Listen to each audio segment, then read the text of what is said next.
dear students, subscribe our channel to get important and attractive lines to write task first. Thank you.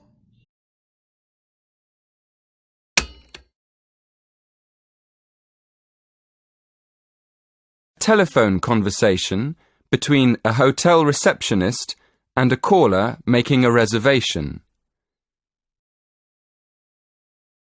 Seconds to look at questions 1 to 7.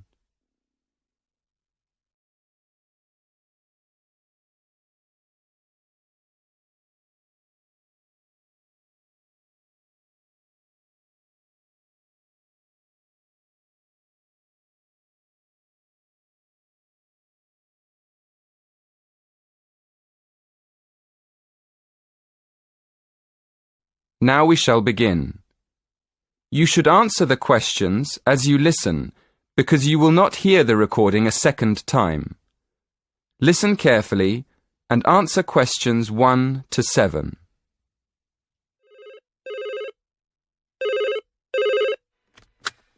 Silver Tulip Hotel, good afternoon. How can I help you? Yes. Good afternoon. I'd like to book a room for next Friday. Certainly, sir.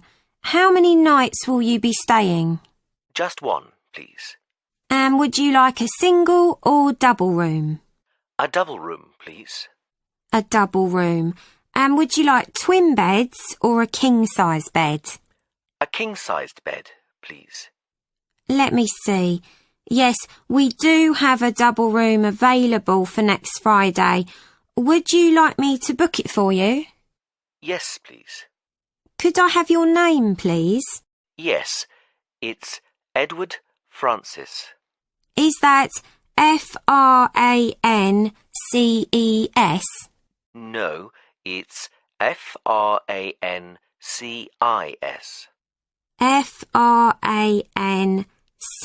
Francis. Yes, that's right. And your home address, please, sir? Yes, it's 23 Cypress Avenue, Cambridge. Is that Cyprus? No, Cypreess, like the tree. Oh, I see. And your postcode is? CB3 9NF. And it's just for one night? Yes, that's right. We can reserve a parking space for you. Are you coming by car? Actually, I'll be taking a taxi from the station. That's fine. And one last question. Would you like dinner and breakfast? No dinner, thank you. But I'd like breakfast. Just breakfast. So, to confirm, you're arriving on Friday the 16th of April and leaving on Saturday the 17th. That's one night in a double room with a king-size bed with breakfast. That's right. Thank you very much. Before you hear the rest of the conversation, in the exam you will have 20 seconds to look at questions 8 to 10.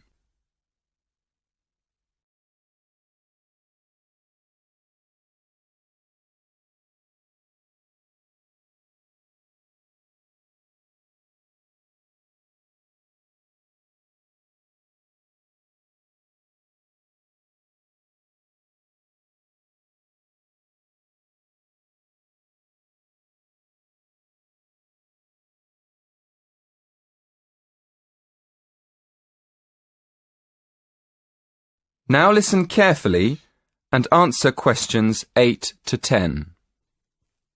And could I have your mobile number, please? Yes, it's 07976 122 577. Oh, no, sorry, it's been changed. It's 07961 121 597. 07961 121 597. Thank you. Is there anything else I can help you with? Yes, I'm having dinner with a friend. Could you recommend a good restaurant nearby? That would be the Winston Churchill. It's about a mile from here. Perfect. Could you please make a reservation for 7 p.m. and leave a message with the details for my friend when he arrives? Certainly. What is the gentleman's name? Mr. Alaoui. That's Alaoui. No problem. We look forward to seeing you next week. Thank you. That is the end of part 1. You now have half a minute to check your answers.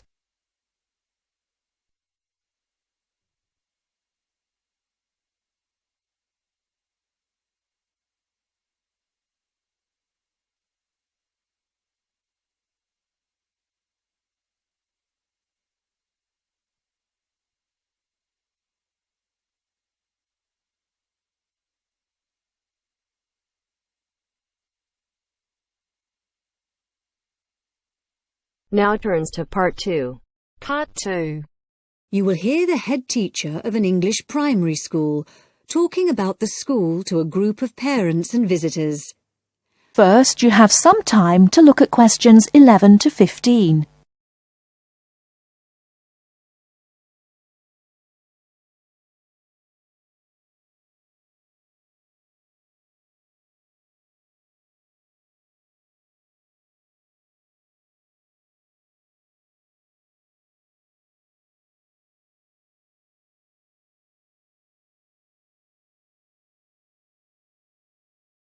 Now, listen carefully and answer questions 11 to 15.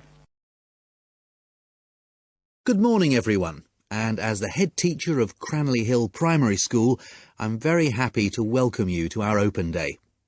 Today, the school is open not just to parents of our pupils, but also to anyone else interested in seeing the school. I'll start by telling you about the school, and after that, you can walk round and see it for yourselves. We take most of our pupils from the two nearby villages of Seabourne and Millthorpe. These were once coal mining villages. There have been coal mines here since the 1830s. When the school was originally established, way back in 1899, almost every child's father worked in the mines.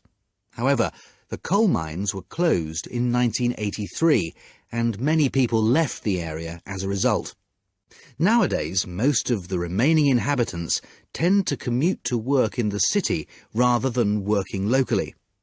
At present, the number of students on our rolls is just 90, compared to almost 200 in 1985, due to the decline in the population of the mining villages. And the staff see this as a big bonus because we know each student personally. The school is very involved in the local community, and we are especially proud of our status as Great Britain's first school to be entirely powered by wind energy. This project began several years ago when it was decided that a wind power turbine should be installed in the school field. This now supplies the school with all the electricity we need, and there is also power left over for the villages nearby. The opposite situation to that in the past, when it was the villages which supplied the school with power in the form of coal from the mines. The project has been of enormous benefit to the school in other ways as well. It has allowed exciting learning opportunities about electricity generation, and the turbine has also inspired poetry, art, and even our own song. It also allows teachers to introduce global issues such as carbon dioxide emissions and global warming to the students. I feel it may be irresponsible to burden young children with worries about global issues which are insoluble, but by actually using wind power as a non-polluting, renewable source of energy, instead of using fossil fuels such as oil or gas, we are offering practical solutions to our pupils in their own environment. The school is also extremely involved in other environmental issues. In the last few years, we've developed our school field into what we now call our secret garden, which you will have a chance to explore shortly. Here, the pupils have their own organic vegetable patch, and another special feature of the school is that the vegetables grown here are used in the school kitchens for school lunches, with any extra ones being taken home by the children to share with the community. Before you hear the rest of the talk, you have some time to look at questions 16 to 20.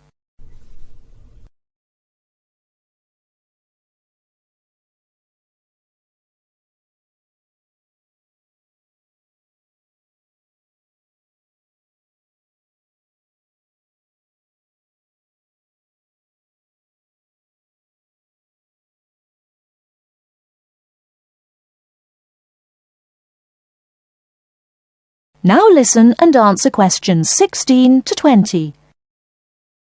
Now, I'd just like to tell you some of the things to look out for as you go round the school site. At present, we're standing just at the front entrance to the school facing north, and as you can see, the ground slopes up quite steeply behind the school.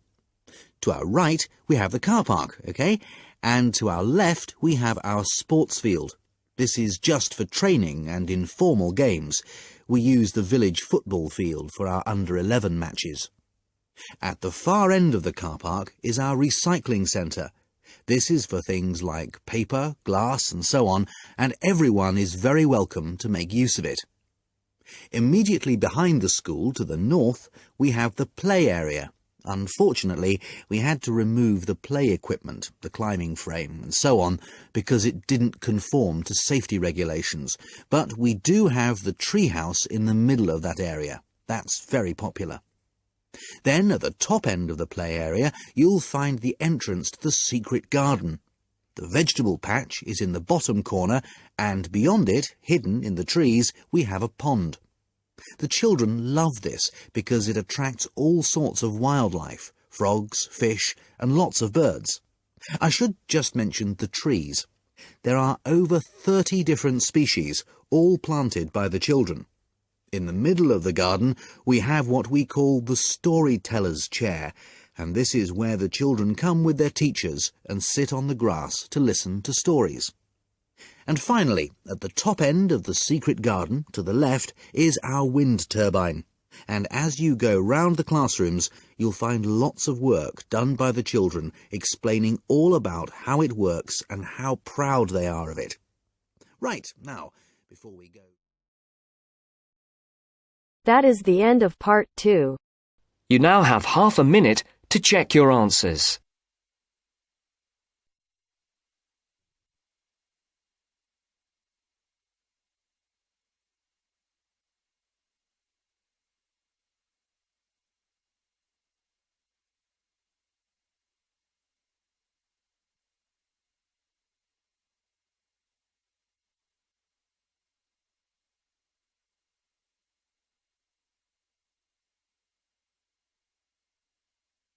Now turns to part 3.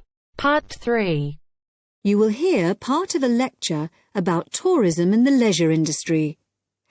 First, you have some time to look at questions 21 to 25.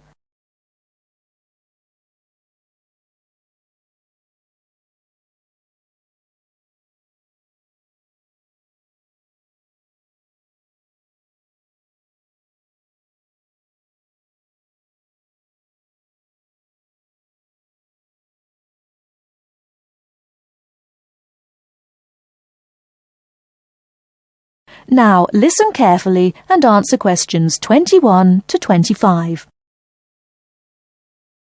In today's lecture, we'll begin with an overview of the impact of tourism on the societies and cultures of the host area. Then we'll look at some case studies. One model for the socio-cultural impact of tourism has been provided by Doxy.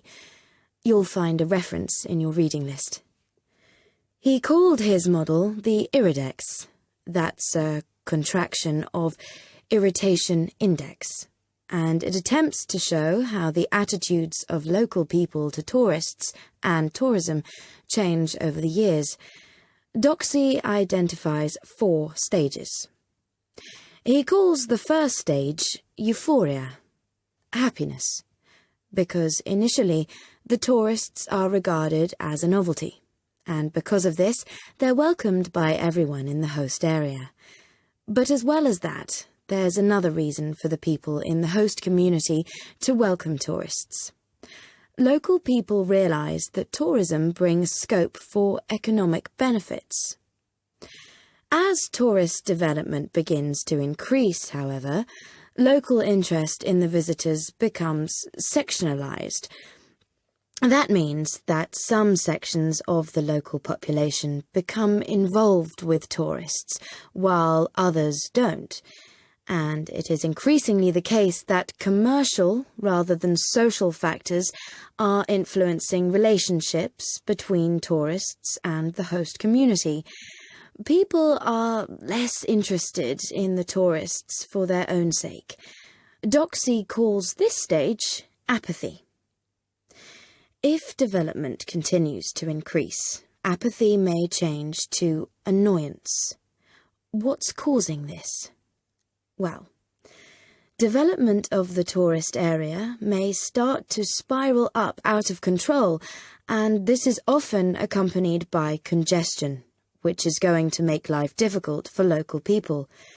So the policymakers, the government, the local authorities and so on, provide more infrastructure for the area, more roads, more car parks and so on, to try to help cope with the influx of tourists. But the lives of the local people are made increasingly difficult, and in the final stage of the model, annoyance has turned to antagonism and open hostility to the tourists. And now, all the detrimental changes to lifestyles in the host area are, fairly or unfairly, seen as due to the tourists.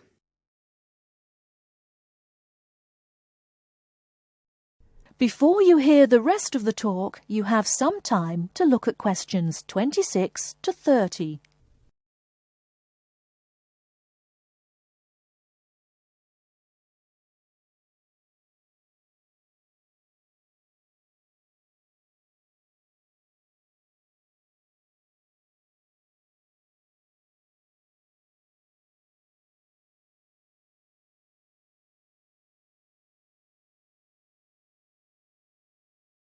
Now listen and answer questions 26 to 30. Well, this sort of pathway is certainly a fairly good reflection of what happens in some tourist destinations. But Doxy's model has drawn a number of criticisms. The most significant is that it suggests a very negative attitude to the socio-cultural effects of tourism. The fact that the model is unidirectional, that it only works in one direction, seems to suggest that decline in the host-visitor relationship is inevitable. Now, in practice, fortunately, things aren't always quite like that. If you look at real situations, you'll see that the relationships between local people and tourists are rather more complicated and prone to greater variation than this model suggests. So the model is really rather oversimplified. In fact, studies have highlighted quite a few positive effects of tourism. For example, Doxy's model doesn't look at the effects on the tourists themselves. They may well benefit from increased understanding of the host society and culture. Then, traditional crafts in the host area may be revitalised because tourism provides new markets, such as the souvenir trade, for example. So, instead of these traditional skills being lost, local people are encouraged to develop them. There may also be more long-lasting changes, which actually lead to the empowerment of both groups and individuals in the host area. For example, tourism creates openings for employment for women, and through giving them a chance to have a personal income, it allows them to become more independent. In addition, because tourism tends to work through a very few languages that have worldwide usage, those working in the tourist industry may be encouraged to acquire new languages, and this will empower them through providing wider access to globalized media and improving their job prospects facts in a wider context. Right, now we'll take a short break there, and then we'll look at a couple of case studies and see how far the points we've discussed so far apply to them. That is the end of part 3. You now have half a minute to check your answers.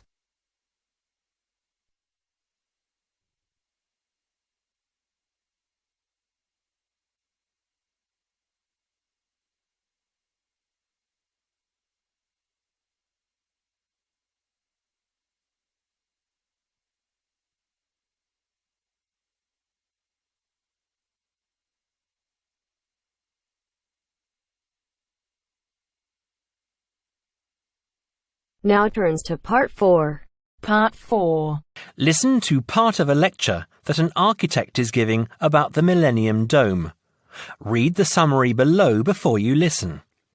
First, you have some time to look at questions 31 to 40.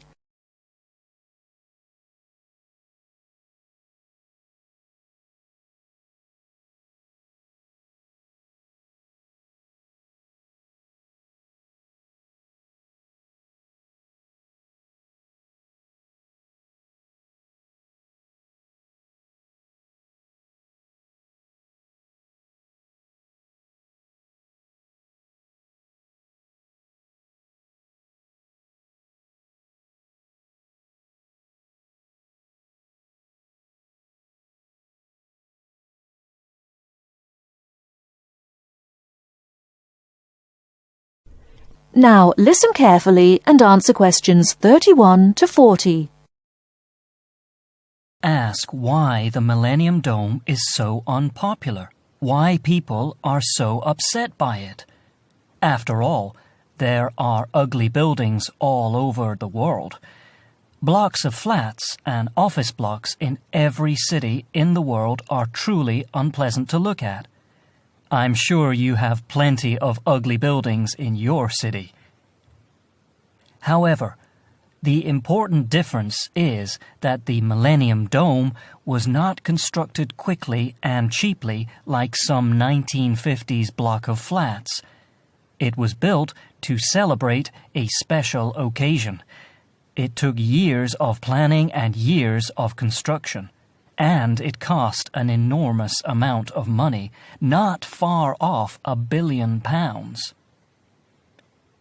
The Millennium Dome is supposed to be beautiful. It is, however, quite horrible. It was built to bring one of the world's great cities into the 21st century. Now, less than 10 years later, nobody wants to look at it. I am afraid that it will always be famous for its ugliness. In the United States, we have our ugly buildings too. The Chicago Public Library is a good example, and the Experience Project Museum in Seattle is awful. But there is something about the Millennium Dome that makes it worse, in my opinion at least. I admit that the design of the building is ambitious and, of course, is a great achievement of engineering. However, I'm afraid that for me that is not enough. To my mind, the Millennium Dome was and is a huge disappointment. So, what will become of the building now? I understand that it has been bought by a company that hoped to turn it into a venue for entertainment events like shows and concerts. I suppose that considering how much it cost, it is good that it will be used for something. Personally, however, I would prefer to see it pulled down.